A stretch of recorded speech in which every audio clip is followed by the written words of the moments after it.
வணக்கம். என்னுடைய பேர் சிவராசு. பிரதாப ராமபுரம், நாகப்பட்டினம் மாவட்டம் கீழூர் ஒன்றியம் பிரதாபரம் கிராம ஊராட்சியிலேருந்து பேசுகிறேன். எங்களோட கிராமத்தை சேர்ந்த வீரபாலன் என்ற 23 வயது இளைஞர் வந்து இன்றைக்கி உயிரிழந்துட்டாங்க. குறிப்பாக வந்து அவங்க வாகனத்தை செல்லும்போது விபத்தினாலும் உயிரிழந்ததன் காரணமாக அவங்க அம்மா அனுமதியோடு இன்றைக்கி அவங்களுடைய உடல் தானம் செஞ்சுருக்கோம். கிட்டத்தட்ட 7 நபர்கள் இதன் மூலமாக பயன்பெற்றிருக்காங்க.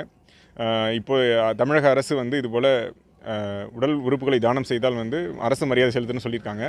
அதனால் இன்றைக்கி வந்து நாகப்பட்டினம் மாவட்ட ஆட்சியர் மற்றும் கீழூர் சட்டமன்ற உறுப்பினர் மற்றும் அனைத்து துறை அலுவலர்களும் வந்து நேரடியாக வந்து வீரபாலன் அவர்கள் உடலுக்கு வந்து இறுதி அஞ்சலி செலுத்தியிருக்காங்க. மேலும் வந்து இந்த தருணத்தில் ஒரு 23 வயது இளைஞர் கடுமையான ஒரு உழைப்பாளி. அவர் வந்து பார்த்திங்கன்னா தலைக்கவசம் அறியாமல் உயிரிழந்துட்டார்.